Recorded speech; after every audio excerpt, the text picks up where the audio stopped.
Are the Houston Texans about to make another stunning move? This offseason's been full of it.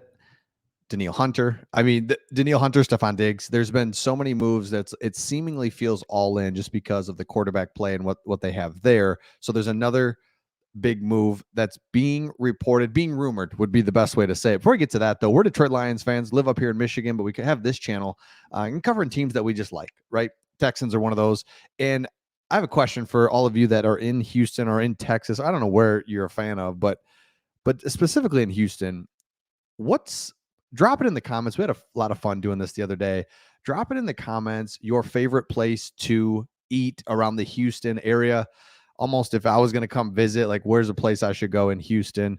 Because what is it? Is it barbecue? Is barbecue the thing? I gotta believe a little bit, maybe a little Cajun, a little seafood, Tex-Mex.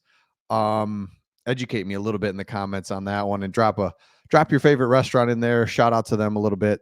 We had fun doing this the other day, so let me know in the comments. Okay, here we've got a lot of news to get to. What the Houston Texans are up to, it's crazy. They just keep making things happen. Here is the trade proposal. Marshawn Lattimore, and at first you think, okay, I don't know. It's kind of been rumored all offseason, but here's why. They get Kamari Lassiter, the Houston Texans, but corner remains a position of need. And we've talked a lot about corner and why it's a position of need because in the NFL, you've got more good wide receivers than you do corners. So it's hard to get these guys. It's classic supply and demand, right? So the demand for a good corner is there. The supply is low, and therefore it's hard to get these corners. And so the Texans are following an all-in persona. That's what it seems like, again, from the outside looking in. So are they willing to part with another mid-round draft pick for a high-profile prospect? So Bleacher Report says they could go after Pro Bowl cornerback Marshawn Lattimore in exchange for a 2025 third round pick. Let me know in the comments if that's something you would want to do. And here's why it works. New Orleans is just constantly over the cap, number one. Lattimore's 27. I like that. They went out and they got Kool-Aid McKinstry, so they could be moving on from Lattimore. It's more reasonable than it was earlier in the preseason when Lattimore kind of continues to get floated out there. He's slated to make $14.5 million in 2024 before the per year jumps to $31 million and then 28 in the final year of his deal. Again, this works for the Texans because Stroud is on his rookie deal. Now we start getting into his rookie deal here in this $30 million and in the final year of Lattimore's deal. But again, kick the can down the road and have to worry about it. So let me know your thoughts in the comments. I think that would just be a stunning move to put it all into place if you're a Texans fan where you're like, okay, corner now set. Defense looks really healthy and good. Now, offensively, we got weapons everywhere. Tank Dell comes back from injury. Joe Mixon, Stroud, of course. Like it just everything's coming together for the Texans to kind of make an all-in. Let's go for this. So I think Lattimore would be just that missing piece at corner. Still thin at corner. I think that would be a really good situation. Okay.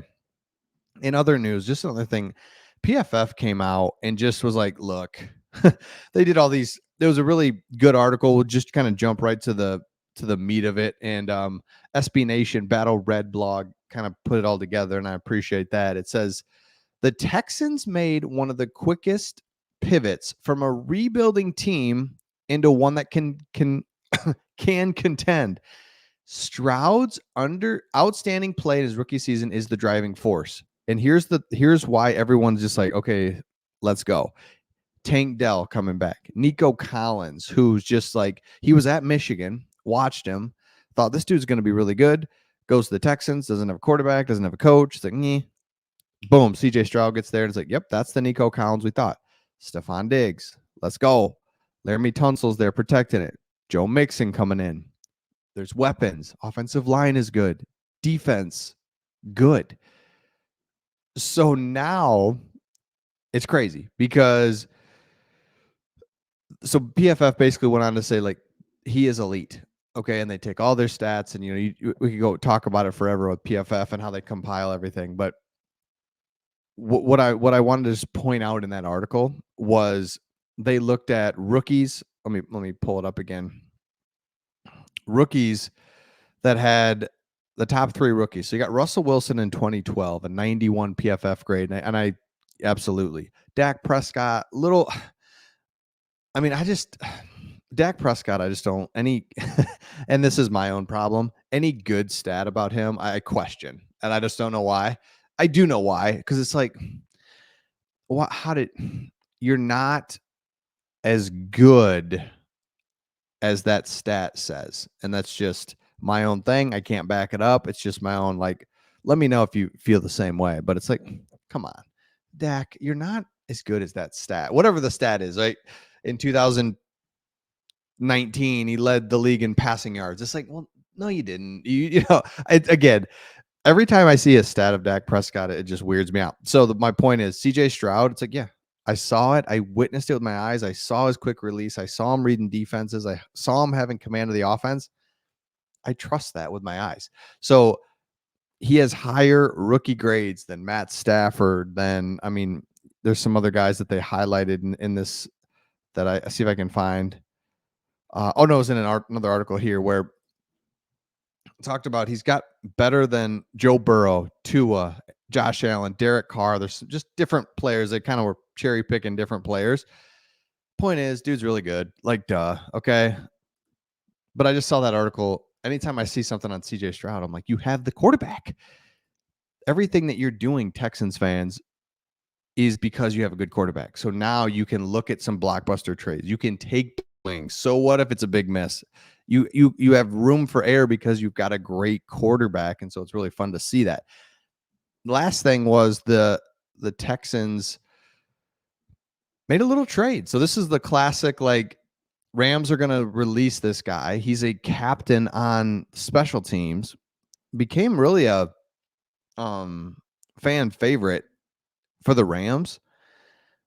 And I don't know why the Rams are trading him, but it's just one of those like, hey, I know you're going to cut him anyway, but we just want him, so we'll give you like a 7th round pick type of thing.